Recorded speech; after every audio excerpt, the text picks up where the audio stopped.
Episode തുടങ്ങുന്നത് അറാസയെയും റേയെയും കാണിച്ചുകൊണ്ടാണ്. അറാസ റേയോടായി നീ ഇനി ഇവിടേക്ക് വരരുത് എന്ന് പറഞ്ഞതും പെട്ടെന്ന് കേട്ട ഷോക്കിൽ എന്താ തമാശ പറയല്ലേ, എനിക്കറിയാം ഞാൻ നിങ്ങളെ ഒരുപാട് ശല്യം ചെയ്യുന്നുണ്ട്, പക്ഷേ എന്നെ ഇവിടേക്ക് വരുന്നതിൽ നിന്ന് തടയരുത് എന്ന് റേ പറഞ്ഞതും നീ എനിക്കൊരിക്കലും ഒരു ശല്യമല്ല റേ, നിനക്ക് നിന്റെ സമയം മാനേജ് ചെയ്യാൻ പറ്റണം. ഞാനിത് നിന്നോട് മുന്നേ പറഞ്ഞതല്ലേ.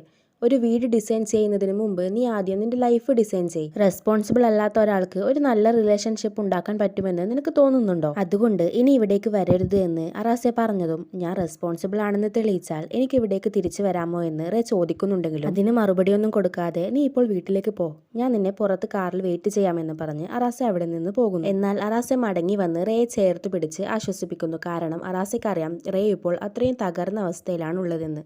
വീട്ടിലേക്ക് തിരിച്ചെത്തിയ റേ ഞാൻ ആദ്യം ഡിസൈൻ ചെയ്യേണ്ടത് എൻ്റെ ലൈഫാണ് എന്ന തീരുമാനം എടുക്കുന്നു. പിറ്റേ ദിവസം മുതൽ അവൻ നല്ല ആക്റ്റീവായിട്ട് തന്നെ ക്ലാസ്സിലിരിക്കുന്നു. അതുപോലെ തന്നെ തൻ്റെ വർക്കെല്ലാം നല്ല രീതിയിൽ കംപ്ലീറ്റും ചെയ്യുന്നു. അവൻ്റെ അടുത്തേക്ക് റിങ്ക പോയി അവനെ ഫുഡ് കഴിക്കാൻ എന്ന പേരിൽ വിളിച്ചു കൊണ്ടുപോയി റിങ്ക അവനോടായി എനിക്ക് അറാസയെ ഇഷ്ടമാണ്, നിനക്ക് അറാസയുമായി നല്ല അടുപ്പമല്ലേ ഉള്ളത്, നീ എന്നെ സഹായിക്കണമെന്ന ആവശ്യം പറഞ്ഞതും റേ അവളോട് ചിരിക്കുന്നു. റിങ്ക പറഞ്ഞ കാര്യം അവൻ കായിനോട് പറഞ്ഞതും കായ് അവനെ നോക്കി നിനക്ക് അറാസയെ ഇഷ്ടമല്ലേ എന്ന് ചോദിച്ചതും എനിക്കറിയില്ല എന്ന് അവൻ പെട്ടെന്ന് തന്നെ മറുപടി പറയുന്നു.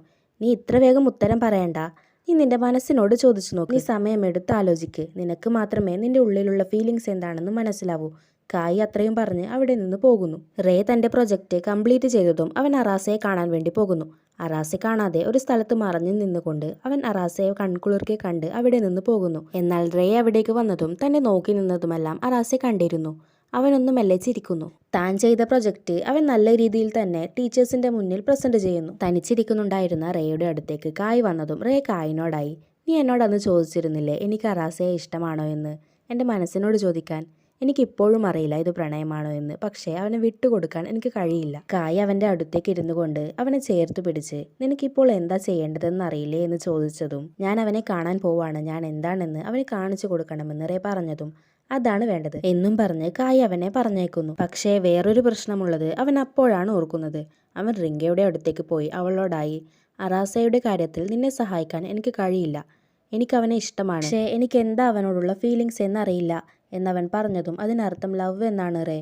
എനിക്ക് മനസ്സിലാവും നിന്റെ ഫീലിങ്സ്, അതുകൊണ്ട് ഞാൻ നിന്നോട് ഇനി സഹായം ചോദിക്കില്ല, നീ പേടിക്കണ്ട, ഞാൻ എന്നെ നിയന്ത്രിച്ചോളാം എന്ന് റിങ്ക ചിരിയോടെ റേയോട് പറയുന്നു. അവിടെ നിന്നിറങ്ങിയ റേ നേരെ പോയത് അറാസയുടെ അടുത്തേക്ക്. അടുത്ത സീനിൽ കാണിക്കുന്നത് അറാസയോടും ഫൂമയോടും ദേഷ്യപ്പെടുന്ന ഒരാളെയാണ്. മുമ്പൊരിക്കൽ അറാസയും ഫൂമയും ഒരു ബാറിലേക്ക് പോയപ്പോൾ അവിടെ വെച്ച് റേസിനെ പറ്റി സംസാരിച്ചതിന് അറാസ തടഞ്ഞ ആളായിരുന്നു അത്. അയാൾ അറാസയോടായി നമുക്ക് മറ്റൊരു റേസ് നടത്താം, പക്ഷേ അതിൻ്റെ കൂടെ മത്സരിക്കേണ്ടത് നീയാണെന്ന് അയാൾ അറാസയെ നോക്കി വെല്ലുവിളിക്കുന്നു.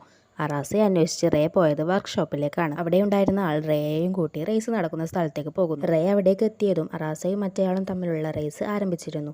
അയാളെ തോൽപ്പിച്ച് അറാസെ ജയിച്ചതും റേ അവൻ്റെ അടുത്തേക്ക് ഓടിപ്പോയി അവനെ കെട്ടിപ്പിടിക്കുന്നു. നീ പേടിച്ചു പോയോ എന്ന് അറാസെ അവനോട് ചോദിച്ചതും ഇത് അപകടം പിടിച്ചതായിരുന്നില്ലേ, എനിക്ക് നിന്നോട് ഒരുപാട് കാര്യങ്ങൾ സംസാരിക്കാനുണ്ട്, നീ എന്നോട് പറഞ്ഞില്ലേ എനിക്ക് റെസ്പോൺസിബിൾ ആവാൻ പറ്റുമെന്ന് പ്രൂവ് ചെയ്യാൻ.